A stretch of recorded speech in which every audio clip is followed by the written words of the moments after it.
Hello and welcome student. मैं शिवकुमार मिश्रा स्वागत करता हूं आपके इस यूट्यूब चैनल पे फार्मेसी टॉक टू अस पे।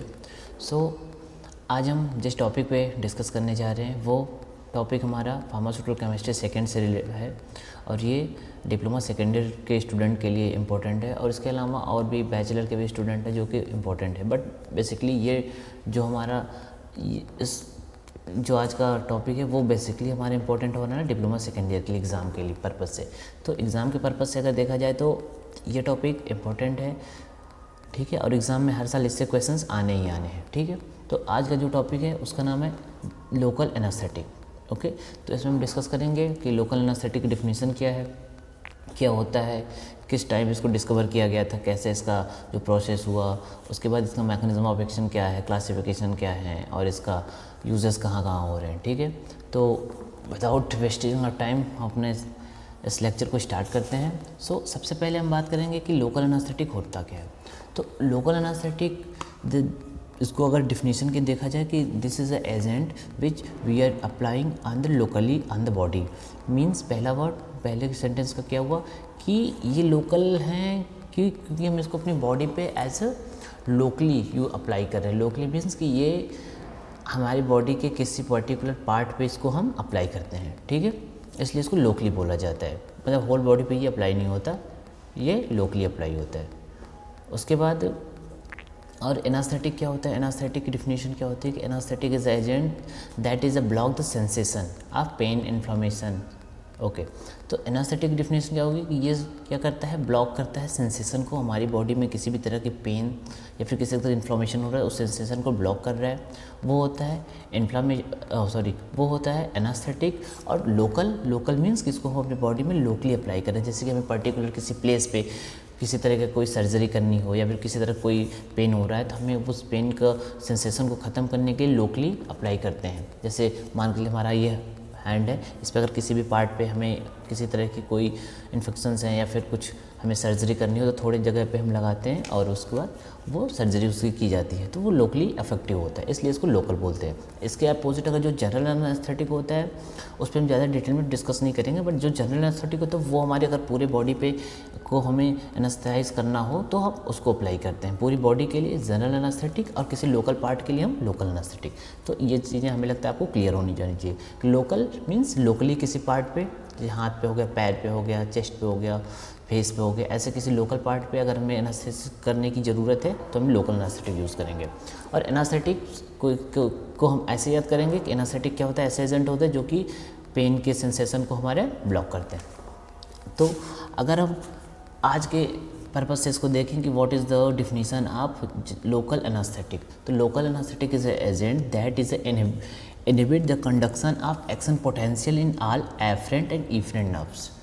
means कि block the action potential of all the afferent and efferent nerve fibers। clear? block the sensation of all afferent and efferent nerve fibers। Okay, ये इसकी definition है कि जो agent हमारे body की action potential को ब्लॉक कर रहे हैं कौन कौन से एफरेंट और इफरेंट नर्व फाइबर्स के। अब देखते हैं, बात करते हैं एफरेंट और इफरेंट नर्व फाइबर्स क्या होते हैं। एफरेंट नर्व फाइबर्स क्या होते हैं, एफरेंट नर्व फाइबर्स को बोलते हैं कि जो कि किसी भी सेंसेशन को हमारे ब्रेन तक पहुंचाते हैं, ठीक है, उसको एफरेंट नर्व फाइबर्स कहते हैं। एफरेंट से इतना याद रखना है, कोई भी अगर हमारी बॉडी में किसी भी तरह की पेन या फिर कोई भी ऐसा कंडक्शन हुआ तो उसको उस इन्फॉर्मेशन को वहाँ से रिसीव करके ब्रेन तक पहुँचाना है एफरेंट। और फिर उसके बाद इफरेंट क्या होता है, इफरेंट की उस ब्रेन की जो भी एक्टिविटी होने वाली है उसके अगेंस्ट, उस एक्टिविटी को इफरेंट नर्व फाइबर्स में हम याद करते हैं कि एफरेंट मतलब कि वो हमारी इन्फॉर्मेशन को कैरी फॉरवर्ड करके ब्रेन तक पहुंचाता है और इफरेंट हमारे ब्रेन से जो भी उस पर एक्शन होना है वो फिर हमें फर्दर उसके थ्रू में पता चलता है। तो भाई ये याद रखना, एफरेंट और इफरेंट नर्व फाइबर्स जो होते हैं वो क्या होते हैं। तो ये क्लियर हो गया, लोकल एनास्थेटिक क्लियर हो गया। लोकल एनास्थेटिक लोकली अप्लाई किया जाता है। एनास्थेटिक मतलब sensation the conduction of all the afferent and efferent nerves fibres. कुछ जगह इसकी डिफिनीशन ये भी मिलेगी कि it block the irreversibly pain in the body, ये भी इसकी डिफिनीशन है।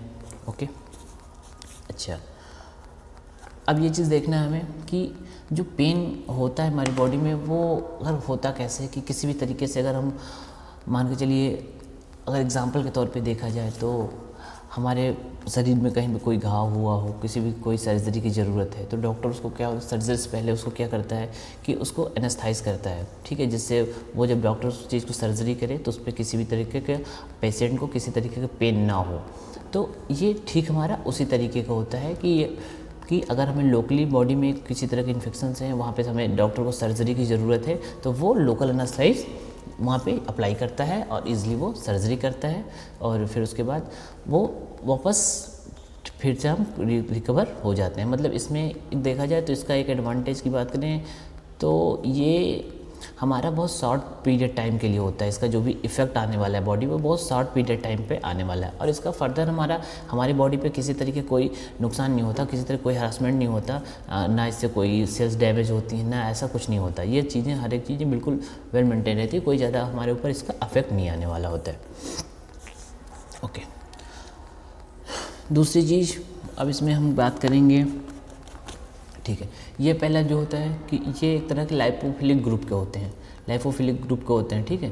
मींस कि लाइपोफिलिक ग्रुप को अगर एक तरह से सबसे इजी में समझें तो ऐसे ग्रुप होते हैं लाइपोफिलिक और हाइड्रोफिलिक। अगर जानते हो तो हाइड्रोफिलिक ग्रुप मतलब जो वाटर सॉल्युबल होते हैं उनको हाइड्रोफिलिक बोल देते हैं, जो लाइपोफिलिक होते हैं वो वाटर में इनसॉल्युबल होते हैं, मोस्टली ऑर्गेनिक सॉल्वेंट में सॉल्युबल होते हैं, इसलिए इनको बोला जाता है ये लाइकोफिलिक ग्रुप्स के होते हैं, ठीक है। एप्लीकेशन इसका देखा जाए इसका यूज़ कहाँ कहाँ हो रहा है, तो सबसे जैसे कि अगर बॉडी में कोई भी सर्जरी करनी हो, किसी तरह का घाव हो, उसको हम वहाँ पे हमें सर्जरी करनी हो, मोस्टली आँख में अगर किसी तरह के इन्फेक्शन है और डॉक्टर उसको सर्जरी के लिए प्रोसीड कर रहा है तो वो क्या करेगा, एनेस्थीसिया यूज़ करेगा। अब चूँकि आँख में है तो हमें पूरी बॉडी को हमें एनेस्थीसिया करने की ज़रूरत तो है नहीं, तो हमें पर्टिकुलर उस प्लेस पे ही हमें वो जो लोकल एनेस्थेटिक हो वो हम अप्लाई करते हैं। किसी भी ईयर में है, हैंड में है, लेग्स में है, स्टमक के ऊपर, कोई कहीं भी अगर किसी तरह की कोई सर्जरी करनी हो डॉक्टर को तो वो लोकल एनेस्थेटिक अप्लाई करता है। उसमें हमारा किसी तरह का मेमोरी भी लॉस नहीं होता। इसमें ऐसा नहीं कि हमारा मेमोरी लॉस हो रहा है, किसी तरह कोई मेमोरी लॉस नहीं होता, और चीज़ें डॉक्टर इजीली उसको ऑपरेट करता है और हमें पेन का सेंसेशन नहीं होता है। अब पेन का सेंसेशन के लिए थोड़ा सा इस चीज़ के लिए एक और डिस्कस करते हैं कि जैसे ये जो पेन्स हैं वो कैरी फॉरवर्ड कैसे होते हैं। तो ये एक तरह से जो हमारी बॉडी की न्यूरॉन्स हैं, नॉब्स हैं, न्यूरॉन्स के थ्रू ही ये हमारे पेन को पहुंचता है। जैसे अगर हमारे हाथ में मान के चलो पिन है, पिन को चुभाएं अगर हाथ में, तो ये इन्फॉर्मेशन नर्व्स फाइबर के थ्रू हमारी ब्रेन्स में गई, ब्रेन्स के बाद वहाँ पर मोटर न्यूरॉन के थ्रू उस पर क्या एक्शन होना है वो होता है। तो ये जो न्यूरॉन्स हैं, न्यूरॉन्स के जो पेरीफेरल न्यूरॉन्स जैसे नर्व्स हैं जो पेरीफेरल नर्व्स में आते हैं, उनके ऊपर मोस्टली जो हमारा ड्रग होता है उन पेरीफेरल नर्व्स के ऊपर ही अफेक्ट करता है जाके। वो कैसे अफेक्ट करता है वो तो मैकेनिज्म ऑफ एक्शन में हम बताएंगे। तो ये हमें याद रखना है जो पेरीफेरल नर्व्स हैं, मतलब ये याद रखो कि नर्व्स क्या करते हैं, इन्फॉर्मेशन को कैरी फॉरवर्ड करते हैं, जो नर्व फाइबर्स हैं। तो और इस केस में हमारा जो पेरीफेरल नर्व्स है वो क्या करता है चीज़ों को कि वहीं इन्फॉर्मेशन को एक तरह से कैरी फॉरवर्ड करने में हेल्प करता है। तो जो हमारी ड्रग्स है वो पेरीफेरल नर्व्स के ऊपर ही जाके हमारा एक्शन शो करता है, ठीक है।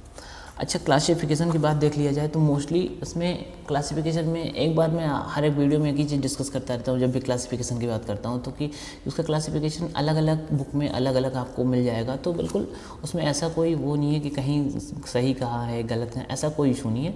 वो क्लासिफिकेशन करने का तरीका होता है कि कौन किस तरीके से क्लासीफाइड किया गया है, कोई उसके नेचर के अकॉर्डिंग क्लासीफाइड किया गया, कोई उसके कितने देर तक वो टाइम तक वो एक्टिवेट रहता है बॉडी में उसके बेस पे करता है, कोई किस चीज़ से बना है उसके बेस पे करता है। तो आज हम जैसे जो हम क्लासिफिकेशन बात करेंगे वो हम इस बेस पे करेंगे जिसकी हमारा वो ड्रग किस चीज़ से मिलके बना है, जैसे वो किसका डेरिवेटिव है।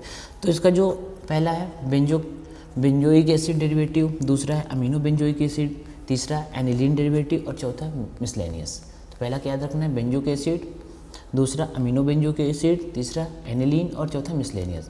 तो बेंजोइक एसिड डेरिवेटिव मतलब इसमें वो कंपाउंड आएंगे जो बेंजोइक एसिड से बनाए गए हैं। डेरिवेटिव मीन्स कि वो बेंजोइक एसिड से बनाए गए हैं, इसलिए उनको बेंजोइक एसिड डेरिवेटिव कहा गया। दूसरा है amino benzoic acid derivative, means इसमें वो कंपाउंड आएंगे जिनको अमीनो एसिड की हेल्प से बनाया गया, इसलिए उनको अमीनो एसिड डेरिवेटिव बोला जाता है। तीसरा हमारा होता है एनिलीन डेरिवेटिव, मीन्स कि वो ड्रग क्या है एनिलीन से डराइव किए गए, एनिलीन की हेल्प से बनाए गए हैं, तो उनको एनिलीन डेरिवेटिव कहते हैं। और मिसलेनियस में ऐसा होता है कि इसमें मिसलेनियस मीन्स ये मिक्सअप, इनमें ऐसा कोई स्पेसिफिक क्वालिटी नहीं कि ये इससे से डिराइव किए, ये मिसलेनियस में आते हैं, उसको मिसलेनियस बोलते हैं। तो एग्जाम्पल की बात करें तो कोकेन और पिप्राकेन, ये दो एग्जाम्पल हैं बेंजोइक एसिड के। कोकेन और पिप्राकेन ये दोनों एग्जाम्पल हमारे बेंजोइक एसिड डेरिवेटिव में आते हैं। अमीनो बेंजोइक एसिड में बेंजोकेन और प्रोकेन, ठीक है, बेंजोकेन और प्रोकेन अमीनो बेंजोइक एसिड में आते हैं। लीड और एनिलीन डेरिवेटिव में हम बात करेंगे लिग्नोकेन और टीलोकेन है, ठीक है। लिग्नोकेन हमारा किस में आता है, एनिलीन में, और मिसलेनियस में डिबोकेन और फिनाकेन करके। तो जो इसमें इंपॉर्टेंट ड्रग है वो हम बता रहे हैं, जैसे कोकेन है वो इंपॉर्टेंट ड्रग है, वो किस में आता है, बेंजोइक एसिड डेरिवेटिव है।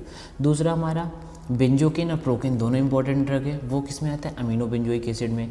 तीसरा हमारा लिग्नोकेन है, वो किस में आता है, एनिलीन डेरिवेटिव में, और मिसलेनियस में डिबोकेन और फिनाकेन है, ठीक है। तो ये क्लासिफिकेशन आपको याद रखना है, दो एग्जाम्पल याद रखने, बेंजोइक एसिड और amino benzoic acid, aniline derivative, miscellaneous. Benzoic acid के एग्जांपल्स कोकेन और पाइपिरोकेन, अमीनो एसिड का बेंजोकेन और प्रोकेन है, और एनिलीन का लिग्नोकेन है, और मिसलेनियस में डिबोकेन है, ठीक है। तो अब नेक्स्ट पार्ट पे हमारा पहुंचते हैं, वो है हमारा जो कि मैकेनिज्म ऑफ एक्शन, ठीक है। तो मैकेनिज्म ऑफ एक्शन से पहले एक हम कुछ डिस्कस करते हैं नोट, जो एक तरह से इसमें क्या है कि जो हमारा पहला ड्राइव किया गया था एनास्थेटिक वो था कोकेन। तो कोकेन, इसको याद रखना कि कोकेन हमारा फर्स्ट एनास्थेटिक एजेंट था, ठीक है, जो कि कोका लीफ से डिज़ाइन किया गया था। पहली बार जो पहला एनास्थेटिक हमारा हुआ था वो कोकेन था। 1860 में इसको एक तरह से कह लो डिस्कवर किया गया था कोकेन को, कोका लीफ से, ठीक है। बस इस पर बट जो एनास्थेटिक पे जो एक डिमॉन्स्ट्रेशन दिया गया वो 1884 पे हुआ था डिमॉन्स्ट्रेशन को, कि उसके बारे में उसको मतलब एक तरह से उसको बड़े लेवल पे इंट्रोड्यूस किया गया कि 1884 में एनास्थेटिक एजेंट होते हैं, उनका ये रोल है, ऐसे यूज़ होता है, ये चीज़ें एक डिमॉन्स्ट्रेशन हुआ 1884 पे। मतलब 1860 में हमारा कोकेन का डिस्कवर किया गया कोका लीफ से, उसके बाद 1884 पे इसको एक हाई लेवल पे डिमॉन्स्ट्रेशन किया गया। उसके बाद जो एक पहला ड्रग आता है, फर्स्ट ड्रग जिसको हम वाइडली यूज़ करना क्लियर शुरू किया हर एक जगह पे, वो है प्रोकेन। वो हुआ था हमारा 1905 में आया था, ठीक है। मींस कोकेन फर्स्ट ऐसा एनेस्थेटिक था जो सबसे पहले इसको डिस्कवर किया गया, ठीक है, कोका लीफ से। उसके बाद जो एनास्थेटिक एजेंट का जो डिमॉन्स्ट्रेशन हुआ हाई लेवल पे वो 1884 में हुआ था, और 1905 में हमारा पहला प्रोकेन हुआ, डिस्कवर हुआ, जो कि वाइडली हमारा मतलब वाइडली लेवल पे ये चीज़ें यूज़ किया जाने लगा। मतलब वाइडली लेवल पर अगर यूज़ करने की बात करें तो उसमें प्रोकेन को हम बोलेंगे, प्रोकेन सबसे पहले डिस्कवर हुआ था, बट फर्स्ट ऐसे डिस्कवर किया गया वो कोकेन था। तो अगर इसके अलावा अगर हम प्रॉपर्टी देखें कि ऐसी क्या क्या प्रॉपर्टी होनी चाहिए हमारे इस जो एनास्थेटिक हम यूज़ करें उसके अंदर क्या क्या प्रॉपर्टी होनी चाहिए, तो सबसे पहली प्रॉपर्टी होनी चाहिए कि इसमें हमारे तरीके किसी भी कोई बॉडी पे किसी भी तरीके कोई इफेक्ट नहीं आना चाहिए। पहला ही प्रॉपर्टी होना चाहिए, किसी भी तरीके कोई इफेक्ट नहीं आना चाहिए। दूसरी प्रॉपर्टी इसकी क्या होनी चाहिए कि इसमें हमारी मेमोरी को किसी भी तरीके से कोई लॉस नहीं होना चाहिए, मेमोरी लॉस नहीं होना चाहिए, इसकी प्रॉपर्टी होनी चाहिए। तीसरी चीज़ कि इसका पीरियड शॉर्ट टर्म होना चाहिए, मतलब शॉर्ट टर्म पीरियड रहेगा तो मतलब उतने देर के लिए वो अप्लाई होगा जितने देर डॉक्टर को ज़रूरत है, वो अप्लाई किया, उसके बाद वो उसका इफेक्ट बॉडी से चला गया, तो शॉर्ट टर्म उसका एप्लीकेशन होना चाहिए। उसके बाद और बात करें कि ये किसी भी तरीके का इसमें टॉक्सिसिटी, ऐसा नहीं कि बहुत ज़्यादा टॉक्सिसिटी हो, टॉक्सिसिटी। अब बात करते हैं हम उसके मैकेनिज्म ऑफ एक्शन पे कि उसका मैकेनिज्म ऑफ एक्शन क्या है। तो मैकेनिज्म ऑफ एक्शन जाने से पहले कुछ चीज़ें मैं डिस्कस करूँगा, जैसे कि हमारा एक सोडियम होता है, सोडियम कंपाउंड होता है, वो क्या करता है कि हमारी बॉडी में डिपोलराइजेशन क्रिएट करता है सोडियम चैनल। अगर याद रखना कि सोडियम चैनल जो है, सोडियम चैनल होता है जिससे सोडियम की एंट्री होती है, तो सोडियम की जब एंट्री होती है तो हमारे सेल्स में क्या होता है, डिपोलराइजेशन स्टार्ट होता है। और डिपोलराइजेशन एक तरह से इंपॉर्टेंट है किसी भी चीज़ का एक्शन पोटेंशियल जनरेट करने के लिए। एक्शन पोटेंशियल जनरेट करने के लिए डिपोलराइजेशन की ज़रूरत होती है, और डिपोलराइजेशन की जो ज़रूरत है वो डिपोलराइजेशन होता कैसे है कि जब सोडियम चैनल से सोडियम की एंट्री हमारे उस सेल में या फिर उस मेम्ब्रेन में सोडियम की एंट्री होती है तो एक्शन पोटेंशियल हमारा जनरेट होता है। क्यों? क्योंकि उसमें डिपोलराइजेशन स्टार्ट हो जाता है। तो अगर नॉर्मली देखा जाए तो हमें जब पेन का सेंसेशन होता है तो सेंसेशन तो हमें बाहर से हो, बट उसको अगर हम साइंटिफिकली वे से देखेंगे तो हमारी जो हमारे मेम्ब्रेन है उसमें क्या होता है कि एक्शन पोटेंशियल जनरेट होता है। वो कैसे जनरेट होता है कि जैसे ही कोई भी पेन हमारी बॉडी में आता है तो सोडियम चैनल जो होता है, सोडियम चैनल ओपन हो जाता है, और सोडियम चैनल जैसे ही ओपन होता है सोडियम की एंट्री हमारे उस मेम्ब्रेन में चैनल के थ्रू उस मेम्ब्रेन में आ जाती है। जब सोडियम की कंसंट्रेशन बढ़ जाती है तो डिपोलराइजेशन हो जाता है, और डिपोलराइजेशन हुआ तो हमें एक्शन पोटेंशियल जनरेट हुआ और हमें पेन का सेंसेशन हो गया। तो बट इस केस में जब हम लोकल एनेस्थेटिक ले रहे हैं, अप्लाई कर रहे हैं, तो वो ड्रग जाके सोडियम चैनल पे जाके बाइंड कर जा रहा है। ठीक है, सो एक्चुअली ये बाइंड कहाँ करता है, उसी नर्व्स पे, जिस नर्व्स की बात हम ऑलरेडी कर चुके हैं, उस नर्व्स के जो पेरिफेरल नर्व्स है उस पर जो सोडियम आयन लिंकेज चैनल है उस पर जाके वो बाइंड करता है, और बाइंड करने के बाद जो सोडियम चैनल के थ्रू सोडियम की एंट्री हो रही थी उस सोडियम की एंट्री को बंद कर दिया। तो अब मैंने पहले बताया कि सोडियम की एंट्री हो रही थी, डिपोलराइजेशन क्रिएट हो रहा था, डिपोलराइजेशन क्रिएट होने के बाद हमें एक्शन पोटेंशियल हो रहा था, एक्शन पोटेंशियल मीन्स हमें फील हो रहा था कि ये ऐसा हो रहा है। तो अब इन द केसेस में क्या कर रहे हैं कि हमारा सोडियम की एंट्री हो नहीं रही है, सोडियम की एंट्री जब हो नहीं रही है तो हमारा डिपोलराइजेशन हो नहीं रहा है, जब डिपोलराइजेशन नहीं हो रहा है तो एक्शन पोटेंशियल हमारा जनरेट नहीं हो रहा है, तो हमें उस पेन का सेंसेशन नहीं हो रहा है। ये था इसका हमारा मैकेनिज्म ऑफ एक्शन।